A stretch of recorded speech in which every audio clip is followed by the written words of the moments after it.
नमस्कार साथियों, Kalyani IAS academy के डिजिटल प्लेटफॉर्म पर आपका हार्दिक स्वागत है। आज से हम केमिस्ट्री को पढ़ना प्रारंभ करेंगे। केमिस्ट्री सब्जेक्ट को काफ़ी डिफिकल्ट माना जाता है, बोरिंग माना जाता है। कारण ये है कि जब केमिस्ट्री को पढ़ा जाता है तो काफ़ी कन्फ्यूज़न पैदा होता है। साथ ही साथ केमिस्ट्री के जब क्वेश्चंस को सॉल्व करते हैं तो उनमें भी कन्फ्यूज़न होता है और कई बार तो वो गलत भी हो जाते हैं। इसका कारण ये है कि केमिस्ट्री को कई स्टूडेंट्स केवल और केवल रटते हैं ताकि वो केवल और केवल परीक्षा में उन क्वेश्चन को हल कर पाएं, और इसी रटने की वजह से ही केमिस्ट्री में काफ़ी कंफ्यूजन होता है और क्वेश्चंस गलत होते हैं। इसके विपरीत यदि केमिस्ट्री के बेस को मजबूत किया जाए, कंसेप्ट्स को समझा जाए, तो न केवल आप केमिस्ट्री को एंजॉय करेंगे बल्कि डिफिकल्ट से डिफिकल्ट क्वेश्चंस को भी आप आसानी से सॉल्व कर पाएंगे। एक और बात है कि यदि एक बार आपने केमिस्ट्री को अच्छे से समझ लिया, उसके कंसेप्ट्स को याद रख लिया, तो फिर आप बहुत ही कम समय में उसको रिवाइज भी कर पाएंगे। इसीलिए एमपीपीएससी तथा अन्य जो एग्जाम्स हैं उनके लिए हम केमिस्ट्री को बहुत ही अच्छे से पढ़ेंगे। और मैं आपको विश्वास दिलाता हूं, केमिस्ट्री के जितने भी कंसेप्ट्स हैं, बेसिक्स हैं, मैं उनको बहुत ही डेप्थ में आपको समझाऊंगा ताकि आप कंसेप्ट्स को और बेसिक्स को अच्छे से मजबूत कर लें। फिर आप आसानी से केमिस्ट्री को पढ़ पाएंगे और समझ पाएंगे। तो शुरू करते हैं केमिस्ट्री से।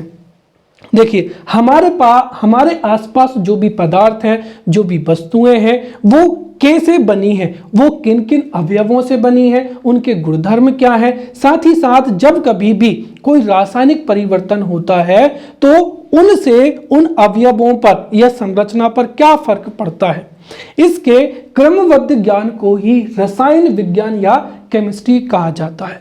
तो हम संक्षेप में कह सकते हैं कि रसायन विज्ञान विज्ञान की वह शाखा है जिसमें पदार्थ के संगठन, संरचना, गुणधर्मों तथा रासायनिक प्रतिक्रिया के दौरान हुए परिवर्तनों का क्रमबद्ध तरीके से अध्ययन किया जाता है। साथ ही साथ हम यह भी कह सकते हैं कि रसायन विज्ञान रासायनिक पदार्थों का वैज्ञानिक अध्ययन होता है। राइट, रासायनिक पदार्थ अर्थात सभी जो पदार्थ हैं, तो रासायनिक पदार्थों का अध्ययन ही क्या कहलाता है, रसायन विज्ञान कहलाता है। साथ ही साथ रसायन विज्ञान एक केंद्रीय विज्ञान है या आधारभूत विज्ञान है। उसका कारण यह है कि रसायन विज्ञान विज्ञान की अन्य शाखाओं जैसे भौतिकी हो जाएगा, पदार्थ विज्ञान हो जाएगा, जीव विज्ञान एवं भू विज्ञान को जोड़ती है। साथ ही साथ उनको समझने के लिए कई महत्वपूर्ण आधारभूत संकल्पनाएं भी प्रस्तुत करती है। इन सब कारणों की वजह से ही केमिस्ट्री को केंद्रीय विज्ञान या आधारभूत विज्ञान भी माना जाता है। राइट, केमिस्ट्री का जो व्यवस्थित अध्ययन है वो सर्वप्रथम लेवासियर ने किया था। इसीलिए एंटोनी लेवासियर को ही केमिस्ट्री का पिता कहा जाता है। अब केमिस्ट्री को समझने के लिए या अध्ययन की दृष्टि से केमिस्ट्री को कई शाखाओं में वर्गीकृत किया जा सकता है। राइट, तो केमिस्ट्री की महत्वपूर्ण शाखाओं में सबसे पहली हो जाएगी कार्बनिक रसायन विज्ञान। राइट, या जिसको ऑर्गेनिक केमिस्ट्री बोला जाता है। तो देखिए, रसायन विज्ञान की वह शाखा जिसमें कार्बनिक पदार्थ अर्थात ऐसे पदार्थ जिसमें कार्बन मुख्य घटक होता है, तो जिनमें कार्बन मुख्य घटक होता है ऐसे कार्बनिक पदार्थों, राइट, एवं कार्बन एवं उसके यौगिकों के अध्ययन को ही क्या कहा जाता है, ऑर्गेनिक केमिस्ट्री कहा जाता है। दूसरी शाखा हो जाएगी अकार्बनिक रसायन। तो ऐसे पदार्थ जिनमें कार्बन मुख्य घटक नहीं होता है, साथ ही साथ कार्बन एवं हाइड्रोजन के बीच में बंध भी अनुपस्थित होता है, उन पदार्थों को कहा जाता है अकार्बनिक रसायन। और अकार्बनिक जो पदार्थ है उनके अध्ययन को ही क्या कहा जाता है, तो अकार्बनिक पदार्थ एवं यौगिकों के अध्ययन को ही अकार्बनिक रसायन कहा जाता है। क्लियर? तो कार्बन एवं उसके यौगिकों का अध्ययन कार्बनिक रसायन, वहीं अकार्बनिक यौगिकों का अध्ययन रसायन विज्ञान की अकार्बनिक रसायन विज्ञान में या इनऑर्गेनिक केमिस्ट्री में किया जाता है। फिर तीसरी हो जाएगी भौतिक रसायन विज्ञान, या जिसको क्या कहा जाता है, फिजिकल केमिस्ट्री कहा जाता है। तो देखिए, भौतिकी की अवधारणाओं के आधार पर रासायनिक प्रणालियों में घटित होने वाली जो जितने भी फिनोमेना है उनकी व्याख्या की जाए उससे संबंधित विज्ञान को ही क्या कहा जाता है, भौतिक विज्ञान कहा जाता है। तो कुल मिलाकर जो जितने भी रसायन विज्ञान में जो भी फिनोमिना होते हैं उनमें भौतिकी या फिजिक्स की जो अवधारणाएं होती हैं वो किस तरीके से महत्वपूर्ण होती हैं, संबंधित होती हैं, उससे संबंधित विज्ञान, रसायन विज्ञान की जो शाखा है उसको ही फिजिकल केमिस्ट्री कहा जाता है। और चौथी शाखा हो जाएगी जैव रसायन, राइट। तो जीवों के अंदर होने वाली जो रासायनिक प्रक्रियाओं का अध्ययन रसायन विज्ञान की जिस शाखा में किया जाता है उसको ही क्या कहा जाता है, जैव रसायन कहा जाता है। तो ये रसायन विज्ञान की हमने यहाँ पर शाखाएं समझ ली हैं। अब इस लेक्चर में हम पदार्थ या द्रव्य या मैटर इसको बहुत अच्छे से समझेंगे, साथ ही साथ द्रव्य की अवस्थाएं और द्रव्य के विभिन्न प्रकारों को भी बहुत ही डिटेल में समझेंगे, राइट। तो अभी हमने केमिस्ट्री के बारे में समझा था कि दरअसल रसायन विज्ञान में पदार्थ की संरचना या द्रव्य की संरचना, गुणधर्म एवं संगठन के बारे में ही पढ़ा जाता है, इसीलिए द्रव्य या पदार्थ को बहुत ही डिटेल में पढ़ना जरूरी है, राइट। तो सबसे पहले हम द्रव्य को पढ़ेंगे या पदार्थ को पढ़ेंगे, राइट। एक चीज मैं बता दूं कि जो द्रव्य है इसी को ही क्या कहा जाता है, पदार्थ कहा जाता है, और इसी को ही अंग्रेजी में क्या कहा जाता है, मैटर कहा जाता है, राइट। इसीलिए मैं द्रव्य कहूं, पदार्थ कहूं या मैटर कहूं, बात एक ही है। तो अब हम पदार्थ या द्रव्य को समझना शुरू करते हैं। देखिए, संक्षिप्त में कहा जाए तो वह सब कुछ जिसका द्रव्यमान होता है, जो स्थान घेरता है और जो ऊर्जा नहीं है उसे ही क्या कहा जाता है, पदार्थ या द्रव्य कहा जाता है। परंतु विस्तृत अर्थों में अगर हम देखें तो हम कह सकते हैं कि ब्रह्मांड में वह सब कुछ, राइट। तो ब्रह्मांड में वह सब कुछ जो ऊर्जा नहीं है तथा जिसका द्रव्यमान है, जिसका आयतन है, जो स्थान घेरता है, जिस पर दबाव डाला जा सके और ऊष्मा ऊर्जा के द्वारा जिसके स्वरूप में परिवर्तन किया जा सके, और सबसे महत्वपूर्ण जिसका अनुभव ज्ञान इंद्रियों के माध्यम से किया जा सके, उसको ही क्या कहा जाता है, पदार्थ कहा जाता है। ज्ञान इंद्रियों से तात्पर्य हुआ कि हमारी आंख, नाक, कान, त्वचा, राइट, इनसे जिसका भी हम अनुभव कर सकते हैं वही क्या है, पदार्थ है। तो वह सब कुछ जिसका द्रव्यमान होता है, आयतन होता है, राइट, जिस पर दबाव डाला जा सकता है, राइट, ऊष्मा ऊर्जा के द्वारा जिसके स्वरूप में परिवर्तन किया जा सकता है और जिसको ज्ञान इंद्रियों के द्वारा, राइट, ज्ञान इंद्रियों के द्वारा अनुभव किया जा सकता है, उसको ही पदार्थ या द्रव्य या मैटर कहा जाता है। क्लियर। तो जो हमारा ब्रह्मांड है वो पूरा का पूरा ऊर्जा एवं मैटर से ही बना हुआ है। तो हमारे ब्रह्मांड में जो ऊर्जा नहीं है, ऊर्जा के अतिरिक्त जो कुछ भी है उसी को ही क्या कहा जाता है, द्रव्य या मैटर कहा जाता है। उदाहरण के तौर पर लोहा हो जाएगा, लकड़ी हो जाएगा, राइट, ये मार्कर हो जाएगा। अब हम यहां पर जो द्रव्य या पदार्थ है, राइट, इसके वर्गीकरण को समझेंगे। क्लियर। तो द्रव्य या पदार्थ के वर्गीकरण हो जाएंगे यहां पर। देखिए, तो द्रव्य या जो पदार्थ है उसको दो भागों में वर्गीकृत किया जा सकता है। तो द्रव्य या पदार्थ को दो रूपों में, भौतिक आधार पर और रासायनिक आधार पर। तो पदार्थ या द्रव्य को भौतिक आधार पर उसका भौतिक वर्गीकरण कर सकते हैं और रासायनिक आधार पर रासायनिक वर्गीकरण। तो हम यहाँ पर पदार्थ या द्रव्य के इन दोनों वर्गीकरण को बहुत ही अच्छे से समझते हैं। तो सबसे पहला हो जाएगा पदार्थ का भौतिक वर्गीकरण, और भौतिक वर्गीकरण को ही आपने सुना होगा पदार्थ की विभिन्न अवस्थाओं के माध्यम से। तो भौतिक वर्गीकरण या पदार्थ की विभिन्न अवस्थाओं को हम समझते हैं।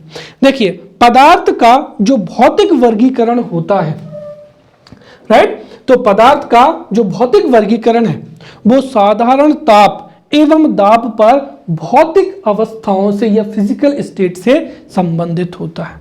और जो फिजिकल स्टेट होती है वो पदार्थ के जो जितने भी कण हैं या अवयव हैं उनकी विभिन्न विशेषताओं के कारण होते हैं। तो कुल मिलाकर जो पदार्थ है उसके विभिन्न कणों की जो विभिन्न विशेषताएं होती हैं, उन्हीं विशेषताओं के कारण ही पदार्थ की विशेष स्थिति होती है, विशेष अवस्था होती है। और जो भौतिक अवस्था से संबंधित वर्गीकरण होता है उसको ही क्या कहा जाता है, भौतिक वर्गीकरण कहा जाता है। तो पदार्थ का वह वर्गीकरण जो पदार्थ की भौतिक अवस्था से संबंधित होता है, अर्थात जो सामान्य दाब एवं ताप पर भौतिक अवस्था से संबंधित होता है उसको ही भौतिक वर्गीकरण कहते हैं। और भौतिक वर्गीकरण में जो पदार्थ की अवस्थाएं होती हैं वो मुख्य रूप से कितनी है, 3 मानी गई हैं, परंतु आधुनिक परिदृश्य में पदार्थ की 2 अवस्थाओं को भी और स्वीकार किया जा रहा है। तो पदार्थ की जो 3 अवस्थाएं हैं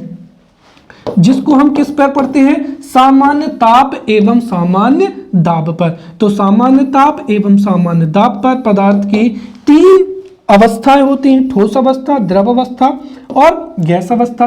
तो वहीं पदार्थ की विशेष ताप एवं विशेष दाब पर 2 अवस्थाएं और होती हैं, बोस आइंस्टाइन कंडेंसेट, और अगली हो जाएगी यहां पर प्लाज्मा। तो इन्हीं 5 अवस्थाओं को हम बहुत ही डिटेल में पढ़ेंगे और प्री में किस तरीके से एमसीक्यूज पूछे जा सकते हैं उन पर भी चर्चा करेंगे। तो सबसे पहले हो जाएगी ठोस अवस्था या द सॉलिड स्टेट हो जाएगा। क्लियर?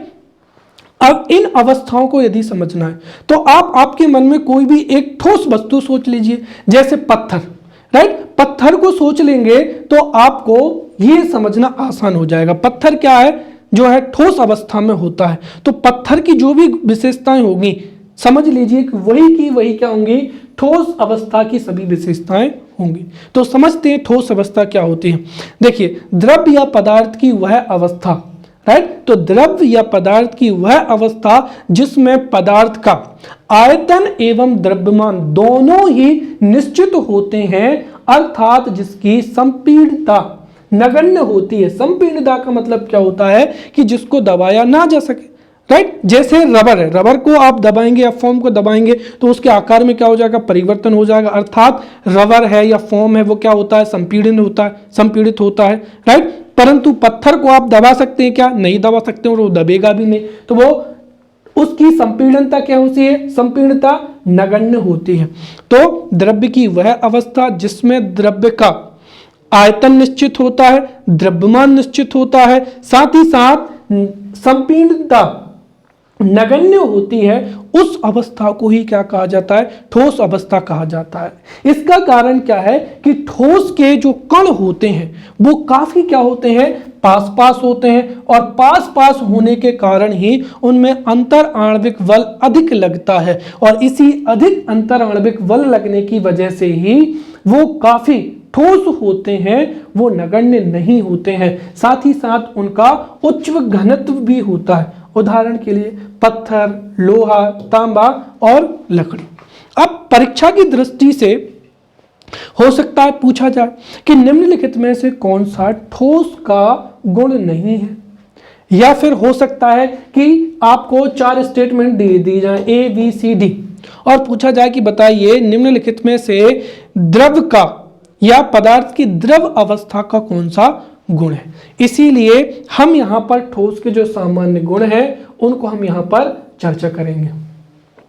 तो देखिए, मैंने बताया है कि ठोस के जो कण होते हैं वो काफी क्या होते हैं, पास पास होते हैं, और पास पास होने की वजह से उनमें अंतर आणविक बल अधिक लगता है। साथ ही साथ पास पास होते हैं तो उनके बीच में न्यूनतम स्थान होता है, और इस न्यूनतम स्थान होने की वजह से ही, साथ ही साथ अंतर आणविक बल अधिक होने की वजह से ही इनका द्रव्यमान भी स्थिर होता है और आयतन भी स्थिर होता है।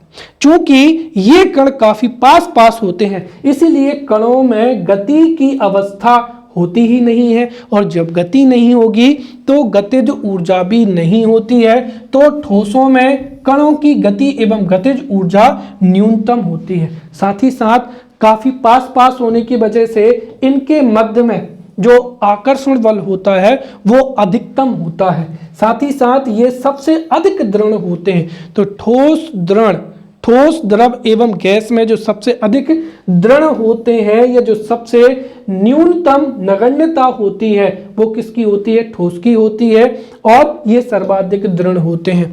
तो ठोस और गैसों में जो सबसे महत्वपूर्ण अंतर है वो यही है कि इनके मध्य जो रिक्त स्थान होता है वो न्यूनतम होता है, कणों की गति एवं गतिज ऊर्जा न्यूनतम होती है, राइट। आकर्षण बल सर्वाधिक होता है। नगण्य जो तरलता है वो कैसी होती है, नगण्यता होती है, नगण्य होती है। तरलता का मतलब ये कि इनमें बहाव का गुण नहीं होता है, साथ ही साथ इनकी दृढ़ता सर्वाधिक होती है। अब पदार्थ की अगली अवस्था हो जाएगी द्रव अवस्था या लिक्विड स्टेट, राइट। जैसे क्या हो जाएगा, वाटर, पानी।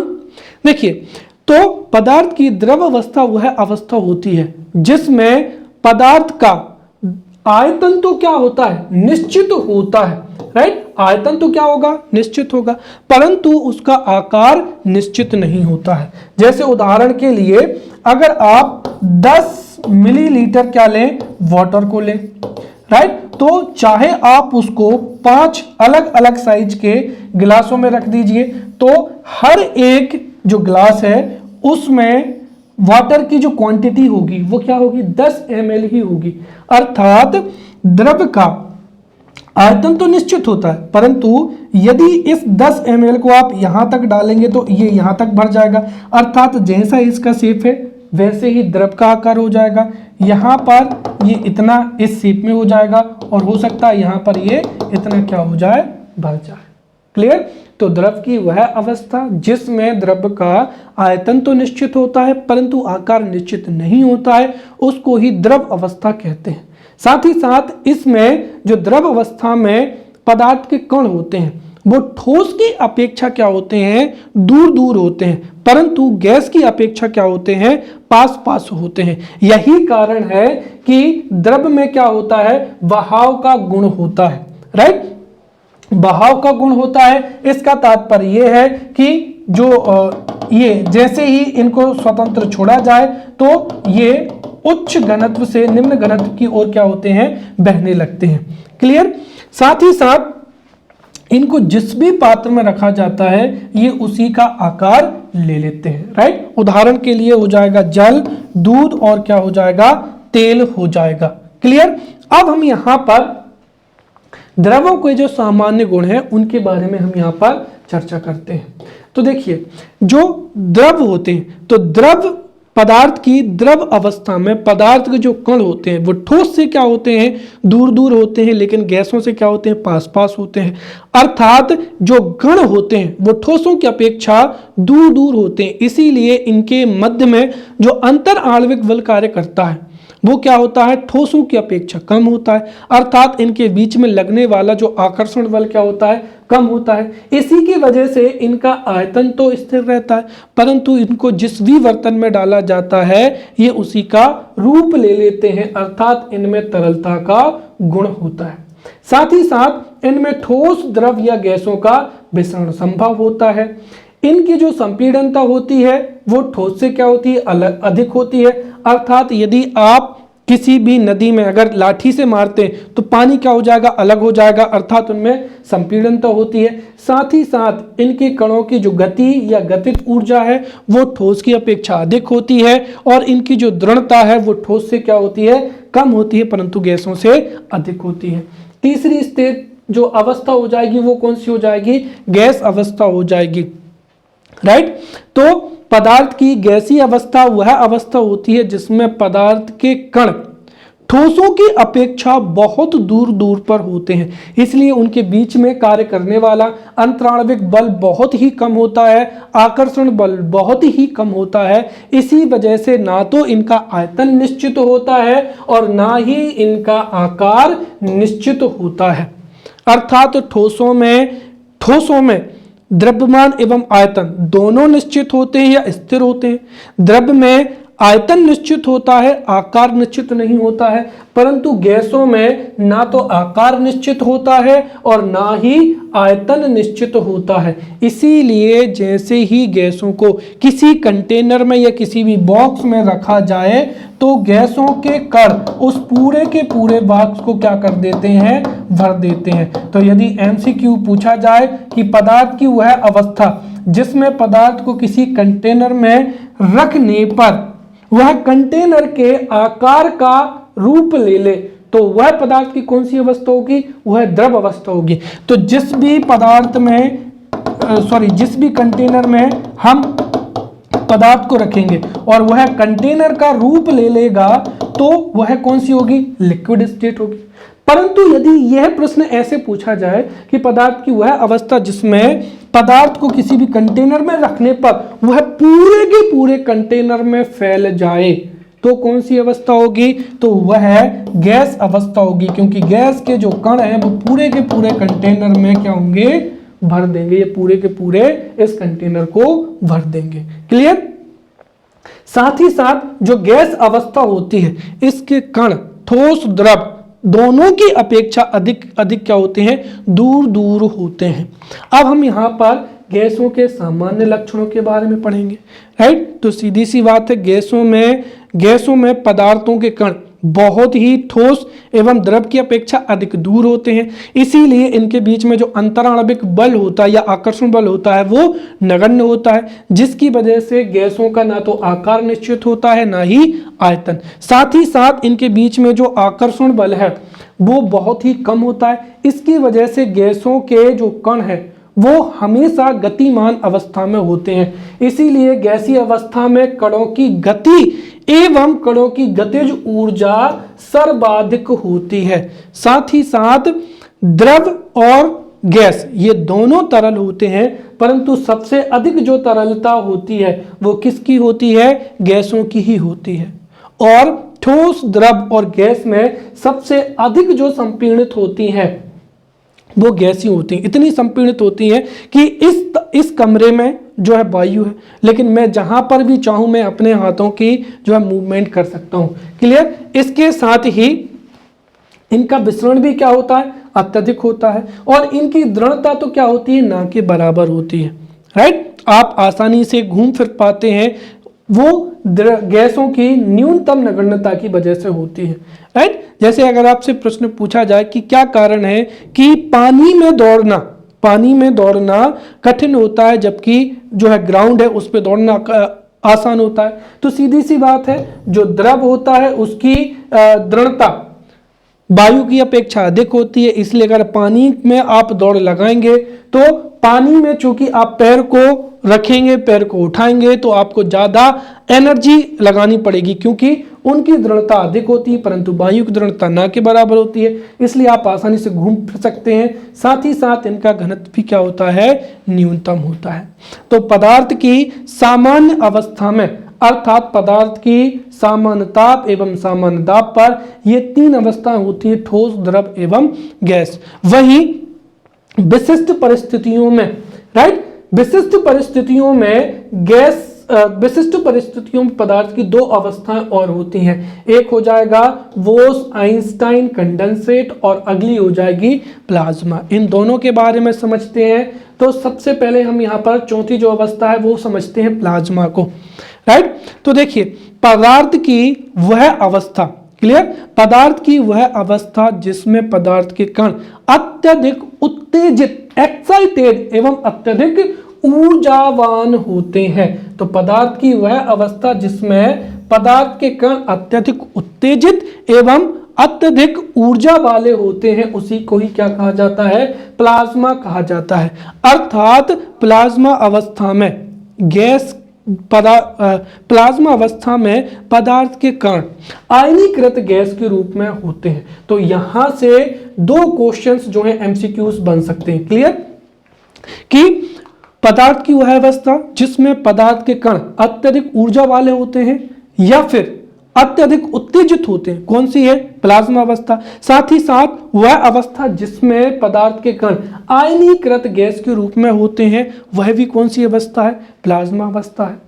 चूंकि पृथ्वी पर प्लाज्मा अवस्था सामान्य रूप में, अर्थात सामान्य ताप एवं सामान्य दाब पर उपस्थित नहीं होती है, परंतु इस ब्रह्मांड में इस अवस्था के सर्वाधिक मात्रा में होने की उम्मीद है, क्योंकि विभिन्न तारों में जो श्वेत प्रकाश का कारण है वो प्लाज्मा अवस्था ही है। और हमें पता है कि हमारे ब्रह्मांड में अनगिनत तारे हैं और उन तारों में जो है प्लाज्मा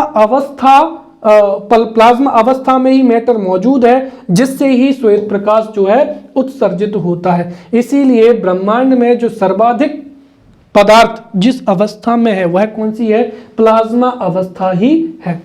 पृथ्वी पर विशेष स्थितियों में प्लाज्मा अवस्था मौजूद है, जैसे नियोन बल्ब में एवं फ्लोरोसेंट ट्यूब में, इनमें प्लाज्मा पाई जाती है, राइट। उदाहरण के लिए अगर हम देखें तो नियोन बल्ब में नियोन गैस को और साथ ही साथ फ्लोरेंट ट्यूब में हीलियम या पारे का क्या होता है, गैस होता है। तो जैसे ही नियोन बल्ब या फ्लोरोसेंट ट्यूब में विद्युत धारा प्रवाहित की जाती है तो उससे नियोन गैस एवं हीलियम गैस के जो कण है वो क्या होते हैं, आयनीकृत हो जाते हैं और एक सफेद पदार्थ के रूप में, राइट, परिवर्तित हो जाते हैं, जिसको ही चमकीला प्लाज्मा कहा जाता है या चमकीला पदार्थ बनता है जिसको ही प्लाज्मा कहते हैं, राइट। और यही सूर्य, तारे तथा अन्य जो चमकीले या प्रकाशमान वस्तुएं हैं उनका कारण होती है। इसलिए प्लाज्मा को ब्रह्मांड में सबसे अधिक माना जाने की जो है गणना की गई है। क्लियर। अगली अवस्था हो जाएगी बोस-आइंस्टाइन कंडेंसेट अवस्था। क्लियर। अब देखिए इसका जो नाम है वो दो वैज्ञानिकों पर है, राइट। एक हो जाएंगे बोस और दूसरे कौन हो जाएंगे, आइंस्टाइन हो जाएंगे। जिसमें से जो बोस है सत्येंद्रनाथ बोस, ये भारतीय मूल के वैज्ञानिक है, राइट। और आइंस्टाइन को आप भलीभांति जानते होंगे। आप समझते हैं कि ये अवस्था क्या है। तो देखिए पदार्थ की वह अवस्था जिसमें सामान्य वायु के 1,00,000वें भाग जितने कम घनत्व वाली गैस को बहुत ही कम तापमान पर ठंडा करें तो उससे बोस-आइंस्टाइन अवस्था प्राप्त होती है, राइट। फिर से समझिए, जो सामान्य वायु है तो सामान्य वायु के घनत्व के 1,00,000वें, कितना, 1,00,000वें भाग जितने, राइट। तो सामान्य वायु के घनत्व के 1,00,000वें भाग जितने कम घनत्व वाली गैस के, राइट, कम तापमान एवं कम तापमान पर ठंडा करने पर जो अवस्था प्राप्त होती है उसको ही हम क्या कहते हैं, बोस-आइंस्टाइन कंडेंसेट अवस्था कहते हैं। दरअसल इसके बारे में जो सबसे पहले अवधारणा प्रस्तुत की थी 1920 में भारतीय वैज्ञानिक सत्येंद्रनाथ बोस ने प्रस्तुत की थी। इसी को 5वीं अवस्था के रूप में उन्होंने गणनाएं की थी, जिसका पुष्टि या जिसका समर्थन आइंस्टाइन ने किया था। इसीलिए सत्येंद्रनाथ बोस और आइंस्टाइन के नाम पर ही इसको क्या कहा जाता है, बोस-आइंस्टाइन कंडेंसेट अवस्था कहा जाता है, जिसमें सामान्य वायु के घनत्व के 1,00,000वें भाग, राइट, जितने कम घनत्व वाली गैस को बहुत ही कम तापमान पर यदि ठंडा किया जाए तभी यह अवस्था प्राप्त होती है, राइट। फिर इसका अवधारणा प्रस्तुत की थी सत्येंद्रनाथ ने, इसका समर्थन किया आइंस्टाइन ने। साथ ही साथ वर्ष 2001 में जो है एरिक ए कार्नेल, वुल्फगैंग कैटरेले और कार्ल ई बीमेन, इन्होंने भी बोस-आइंस्टाइन कंडेंसेट के बारे में अन्य महत्वपूर्ण खोजें की। इसीलिए इनको भी भौतिकी का नोबेल पुरस्कार दिया गया है।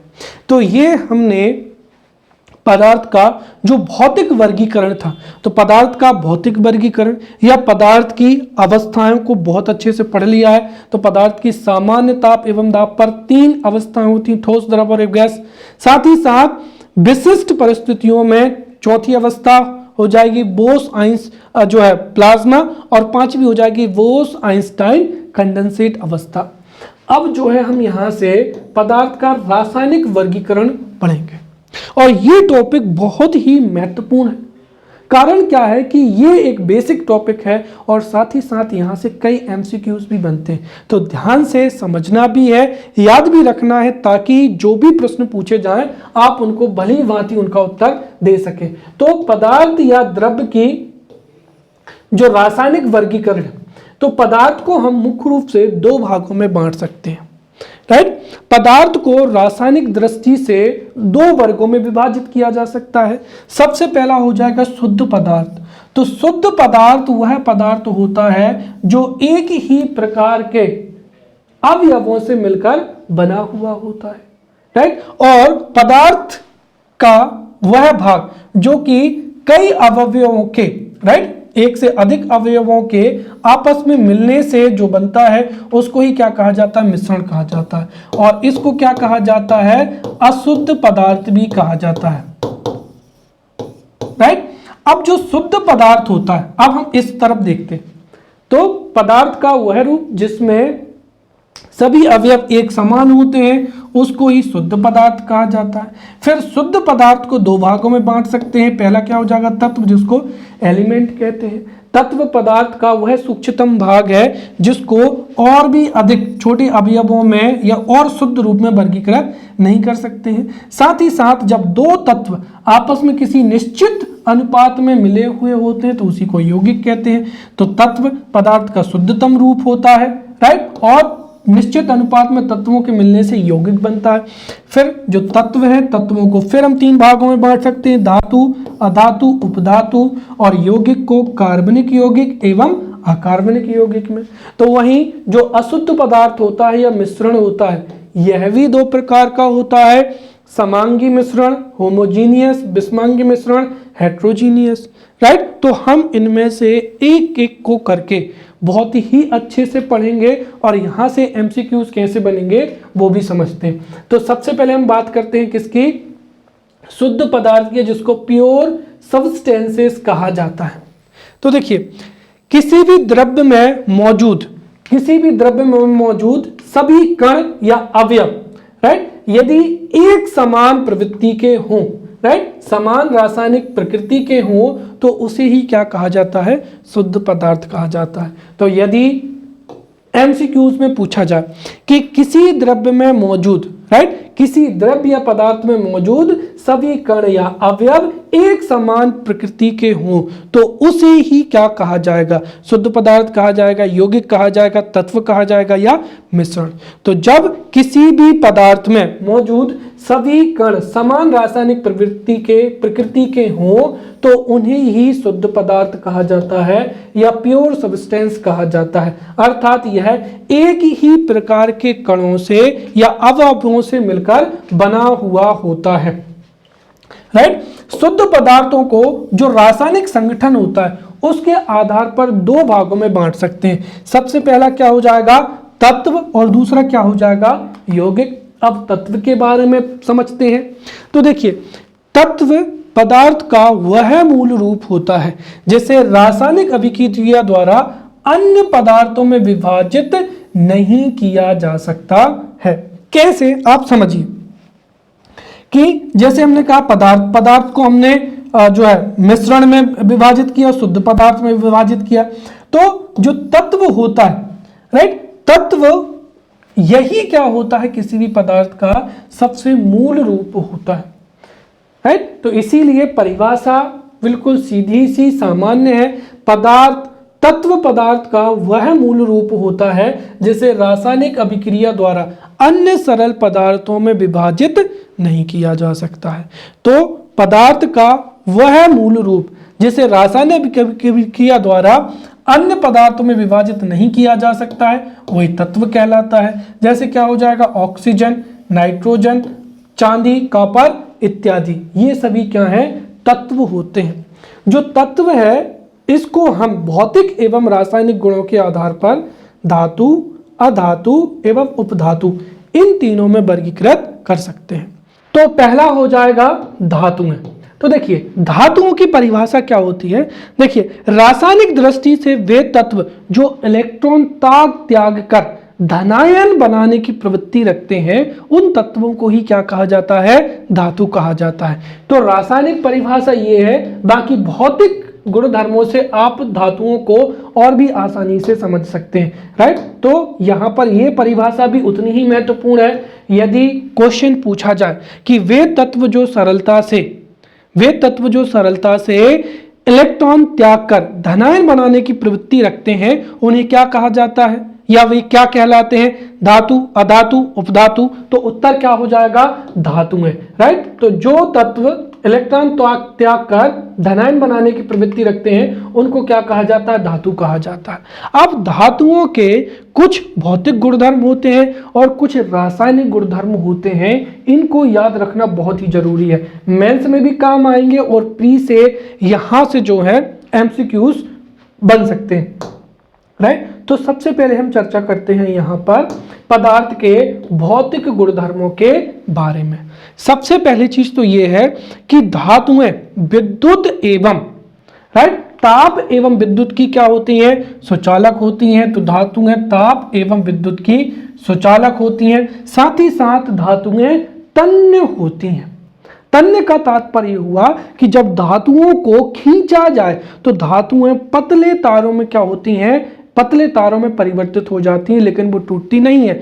जैसे अगर आप पत्थर को खींचेंगे तो एक स्थिति बाद में दो टुकड़ों में टूट जाएगा, लेकिन धातुएं तन्य होती हैं, अर्थात तो इनको खींचकर लंबे तारों में परिवर्तित किया जा सकता है। राइट। धातुएं आघातवर्ध होती हैं, अर्थात इन पर चोट की जाए तो ये छोटे छोटे टुकड़ों में बिखरती नहीं है। जैसे आप पत्थर पर अगर चोट मारेंगे तो वो छोटे छोटे टुकड़ों में टूट जाएगा, परंतु धातुओं पर अगर आप चोट करेंगे तो ये उस चोट को सहन कर लेंगी, और इनको जितनी ज्यादा हम चोट करेंगे तो इनको कूट कूट कर पतली चादरों में परिवर्तित किया जा सकता है। तो यहां से भी आप प्रश्न याद रखें कि धातुओं का, राइट, धातुओं का वह गुण जिससे धातुओं को पीटकर महीन चादरों में परिवर्तित किया जा सकता है, उन्हें क्या कहा जाता है, आघातवर्ध कहा जाता है या मेलेबल कहा जाता है। तो धातुएं मेलेबल या आघातवर्ध होती हैं। साथ ही साथ धातुएं प्रतिध्वनिक या सोनरस होती हैं। जब भी धातुओं को आप चोट करेंगे तो उनसे टन की जैसी जो है ध्वनि निकलती है। क्लियर। और इसके साथ ही धातुएं चमकीली होती हैं। तो धातुएं ताप एवं विद्युत की सुचालक होती हैं, धातुएं तन्य होती हैं, आघातवर्ध होती हैं, प्रतिध्वनिक होती हैं और चमकीली होती हैं। और सामान्य अवस्था में धातुएं ठोस अवस्था में पाई जाती हैं। परंतु अगर कुछ धातुओं की बात करें तो जैसे क्या हो जाएगा, पारा। राइट। पारा एक ऐसी धातु है जो सामान्य ताप पर द्रव अवस्था में पाई जाती है। राइट। तो पारा धातु सामान्य अवस्था में द्रव अवस्था में पाई जाती है। राइट। सामान्य ताप एवं दाब पर द्रव अवस्था में पाई जाती है। वहीं जो धातुएं हैं वो ठोस या दृढ़ होती हैं, परंतु सोडियम, इसके अतिरिक्त पोटेशियम हो जाएगा, तांबा हो जाएगा, सोना, चांदी, ये सभी क्या होती हैं, अन्य धातुएं हो जाएंगे। क्लियर। अब धातुओं के हम यहाँ पर रासायनिक गुण पढ़ते हैं, और यहाँ से भी एमसीक्यूज बन सकते हैं कि जब धातुओं की क्रिया ऑक्सीजन से होती है तो क्या बनता है, जब धातुओं की अन्य धातुओं से क्रिया होती है तो क्या प्राप्त होता है। राइट। तो धातुओं के जो रासायनिक गुणधर्म हैं उनमें सबसे पहला हो जाएगा कि देखिए, जब धातुएं ऑक्सीजन से अभिक्रिया करती हैं तो ये संगत ऑक्साइड बनाती हैं। राइट। तो संगत धातु ऑक्साइड बनाती हैं। राइट। जैसे लोहा ऑक्साइड हो जाएगा। क्लियर। तो धातुएं ऑक्सीजन से अभिक्रिया करने पर धातु ऑक्साइड बनाती हैं, और जो धातु ऑक्साइड होते हैं उनकी प्रकृति कैसी होती है, अम्लीय होती है। परंतु कुछ धातु ऑक्साइड ऐसे होते हैं जिनकी प्रकृति अम्लीय एवं क्षारीय होती है, और वो कौन कौन से हो जाएंगे, एल्यूमिनियम ऑक्साइड एवं जिंक ऑक्साइड हो जाएंगे। क्लियर। तो पहली चीज, धातुएं ऑक्सीजन से जब अभिक्रिया करती हैं तो संगत धातु ऑक्साइड बनाती हैं, और धातु ऑक्साइड की प्रकृति कैसी होती है, क्षारीय होती है। राइट। परंतु एल्यूमिनियम ऑक्साइड एवं जिंक ऑक्साइड की जो प्रकृति है वो कैसी होती है, अम्लीय एवं क्षारीय दोनों होती है। इसलिए एल्यूमिनियम ऑक्साइड एवं जिंक ऑक्साइड की जो प्रकृति है वो उभयधर्मी होती है। क्लियर। तो यहां पर धातु ऑक्साइडों की प्रकृति कैसी होती है, क्षारीय।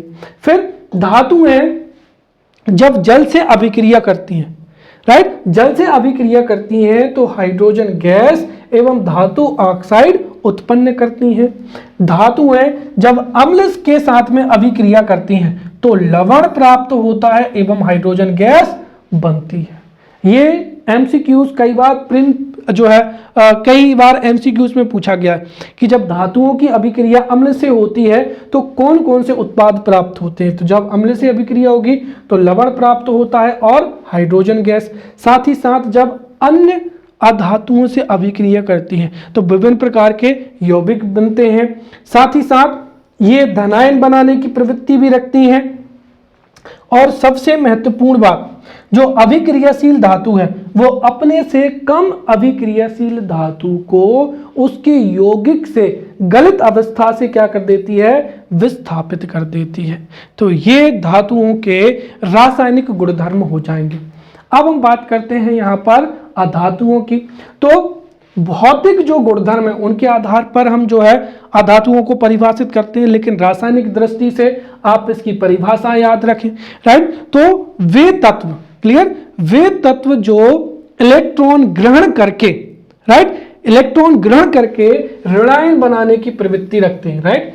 इलेक्ट्रॉन देकर धनायन बनाने की प्रवृत्ति धातुओं की होती है, तो वहीं वे तत्व जो इलेक्ट्रॉन ग्रहण करके ऋणायन बनाने की प्रवृत्ति रखते हैं उनको ही नॉन मेटल या क्या कहा जाता है, अधातु कहा जाता है। अब अधातुओं के भौतिक गुणधर्म कौन कौन से होते हैं? तो सबसे पहली चीज, धातुओं चमकीली होती हैं, अर्थात धातुओं में धात्विक चमक होती है।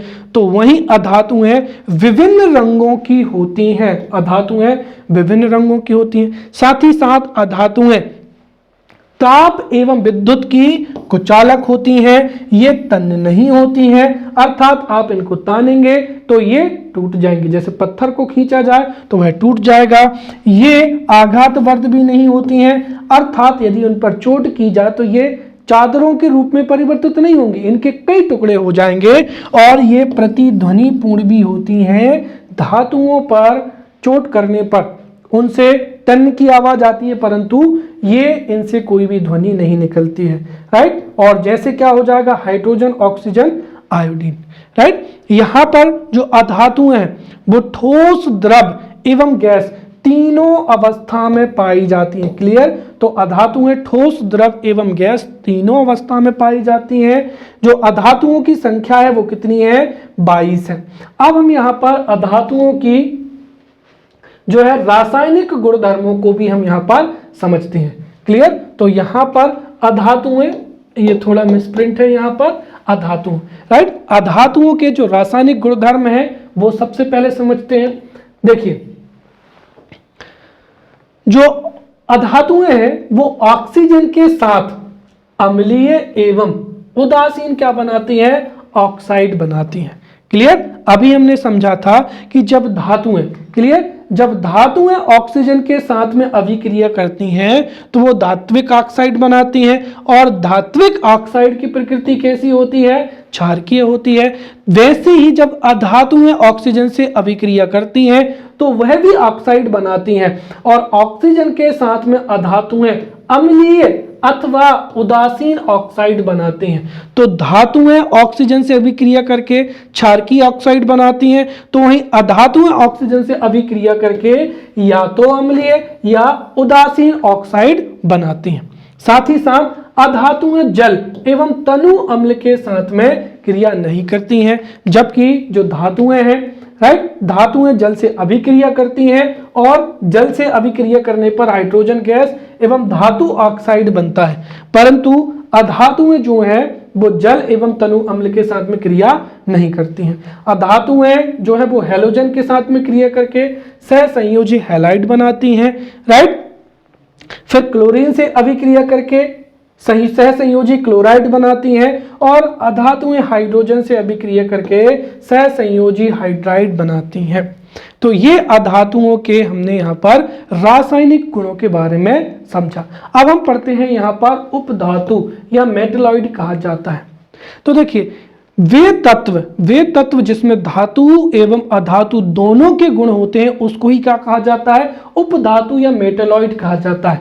अर्थात ऐसे तत्व जो सामान्य अवस्था में अधातुओं की भांति व्यवहार करते हैं, अर्थात सामान्य अवस्था में विद्युत के कुचालक होते हैं, परंतु यदि इनमें अशुद्धि मिलाई जाए या फिर तापमान को क्या किया जाए, बढ़ाया जाए, ये दो बहुत ही महत्वपूर्ण फैक्टर हैं।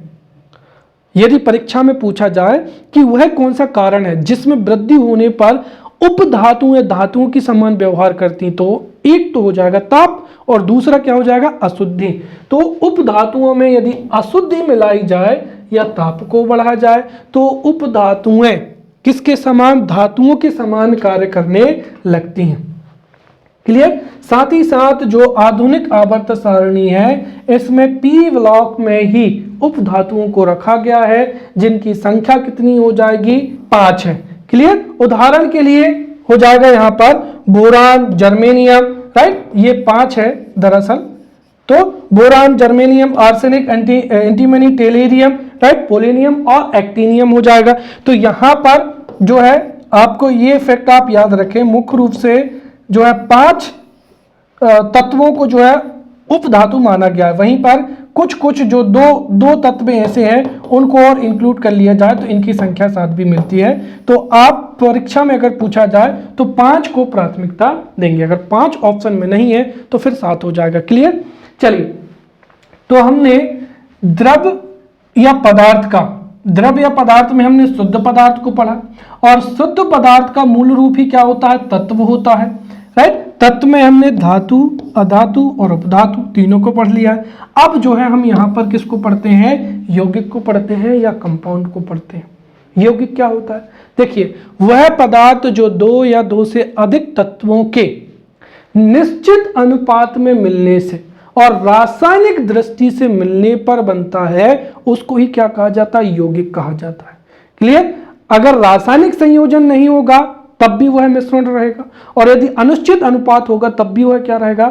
मिश्रण रहेगा। इसलिए दोनों चीज ध्यान रखें कि वह पदार्थ जो 2 या 2 से अधिक तत्वों के नियत या निश्चित अनुपात में मिलने से तथा रासायनिक संयोजन होने से प्राप्त होता है, वही क्या कहलाता है? यौगिक कहलाता है।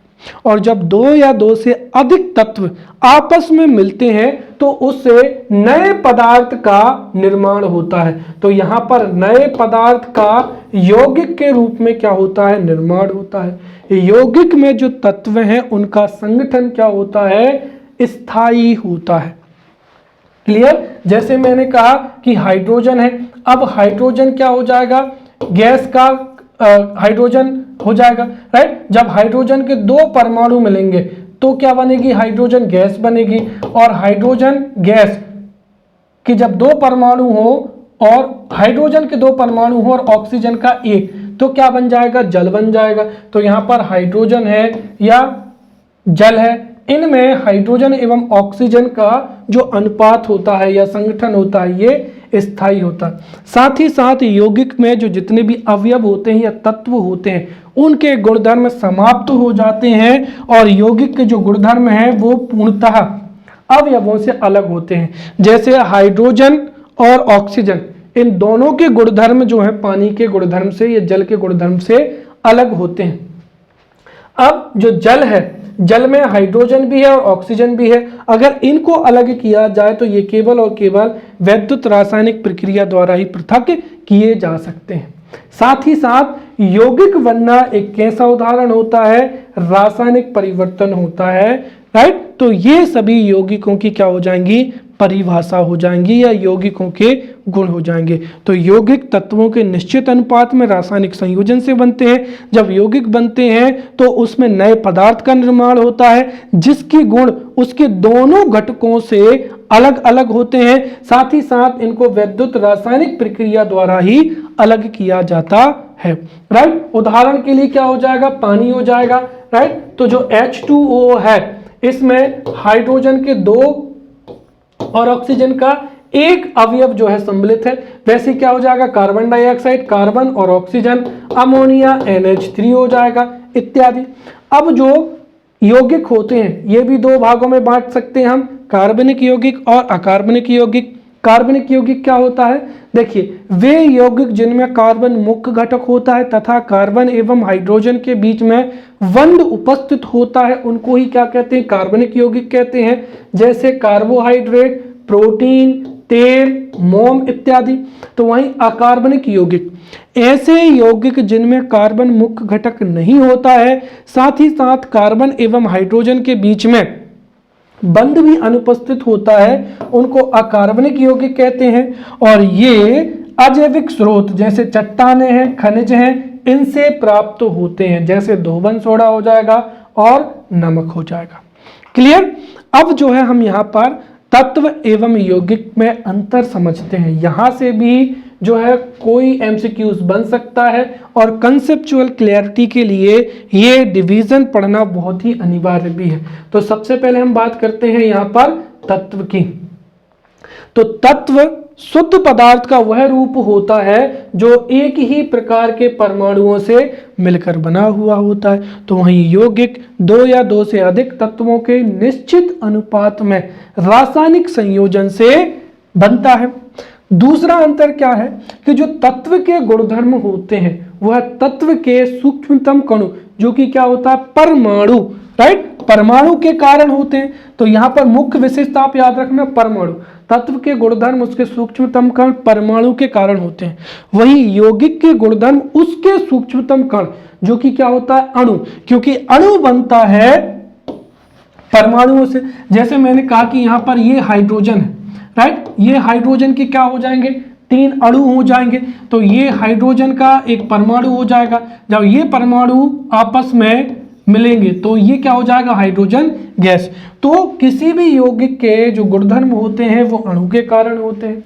वहीं तत्व जो है वो भौतिक एवं रासायनिक क्रियाओं के द्वारा सरल पदार्थों में विघटित नहीं होता है, परंतु यौगिक को रासायनिक क्रिया द्वारा सरल पदार्थों में विघटित किया जा सकता है। वर्तमान में तत्वों की संख्या कितनी है 108 है। तो वहीं यौगिकों की संख्या बहुत ही ज्यादा है, जिसमें कार्बन के यौगिक तो बहुत ही ज्यादा हैं। उदाहरण के लिए हाइड्रोजन है, नाइट्रोजन है, कार्बन है, राइट। तो हाइड्रोजन का H, नाइट्रोजन का N, कार्बन का C, ये क्या कहलाएंगे तत्व कहलाएंगे, राइट। और वहीं अगर जैसे मैं कहूं हाइड्रोजन गैस, तो ध्यान रखें हाइड्रोजन H जो है वो क्या है एक तत्व है, क्लियर। और हाइड्रोजन के जब 2 परमाणु आपस में एक निश्चित संयोग में मिलेंगे तो उससे हाइड्रोजन गैस बनेगी। वैसे ही नाइट्रोजन, अब मैं नाइट्रोजन के साथ में यदि हाइड्रोजन को और जोड़ दूं तो अमोनिया बन जाएगा, राइट। वैसे ही क्या हो जाएगा कार्बन हो जाएगा। अब कार्बन में अगर हम ऑक्सीजन के 2 परमाणु और जोड़ दें तो वो कार्बन डाइऑक्साइड गैस हो जाएगी, जो कि एक क्या है यौगिक है। अंततः तत्व एवं यौगिक की उपलब्धता को पढ़ते हैं ताकि प्रीलिम्स में अगर क्वेश्चन पूछा जाए तो आप उसका अच्छे से उत्तर दे पाएं, राइट। तो हमने अभी पढ़ा कि अभी तक ज्ञात तत्वों की संख्या कितनी है 108 है, और ये जो 108 तत्व हैं इनमें से 96 या 98 तत्व जो है वो प्राकृतिक रूप से पाए जाते हैं। अब इसको समझिए, ज्ञात संख्याओं की संख्या, ज्ञात तत्वों की संख्या कितनी है 118, जिसमें से 92 तत्व, कितने 92 तत्व हमारी पृथ्वी में जो है पर्याप्त मात्रा में अवस्थित है। वहीं 6 तत्वों की अगर हम बात करते हैं तो 6 तत्वों के ट्रेसेस ही पाए जाते हैं, क्लियर। तो इस तरीके से हम कह सकते हैं कि भूपर्पटी में 92 तत्व क्या है मौजूद होते हैं, वहीं 6 तत्वों के ट्रेसेस या बहुत ही अल्प मात्रा में उपस्थित होते हैं। इस तरीके से अगर 6 तत्वों के ट्रेसेस को और सम्मिलित कर लें तो 98 तत्व क्या हैं प्राकृतिक हैं। तो वहीं बाकी के जो 20 तत्व हैं वो कैसे हैं मानव निर्मित होते हैं। फिर जो 118 क्या है तत्व है, क्लियर 118। तो 118 में से 98 क्या हो जाएंगे प्राकृतिक, 92 भूपर्पटी में पाए जाते हैं 6 के ट्रेसेस, 20 क्या हो जाएंगे यहाँ पर मानव निर्मित हो जाएंगे। अगला अगर हम धातु, अधातु और उपधातु में उनका वर्गीकरण करना चाहें तो 91 जो है क्या है मेटल्स है, वहीं 22 क्या है अधातु है और 5 क्या हो जाएंगे उपधातु हो जाएंगे। तो 5 उपधातु है, 22 क्या हो जाएंगे नॉन मेटल और 91 क्या हो जाएंगी मेटल हो जाएंगी, क्लियर। अब अगर हम ठोस द्रव और गैस में इनको डिवाइड करें तो देखिए 105, क्लियर 105 जो तत्व हैं वो ठोस अवस्था में हैं, राइट। वहीं 2 जो तत्व हैं वो द्रव अवस्था में है और 11 क्या है गैसेज हैं। तो 11 तो गैसेज हैं, 105 ठोस हैं और 2 तत्व जिसमें से एक के बारे में मैंने बताया था कौन सा पारा, पारा धातु है वह भी द्रव अवस्था में है। और ब्रोमीन, ये भी ध्यान रखें कंफ्यूजन होता है कि वह कौन सी अधातु जो द्रव अवस्था में होती है। तो ब्रोमीन अधातु है जो कि द्रव अवस्था में है, पारा धातु है जो कि द्रव अवस्था में है, बाकी का 105 ठोस है और 11 क्या है गैस है। अब यौगिक की चर्चा करें तो यौगिक तो बहुत ज्यादा है। तो इस तरीके से हमने यहाँ पर पदार्थ, तत्व और यौगिक इनको बहुत ही अच्छे से पढ़ लिया है। अगले लेक्चर में मिलते हैं, तब तक के लिए धन्यवाद।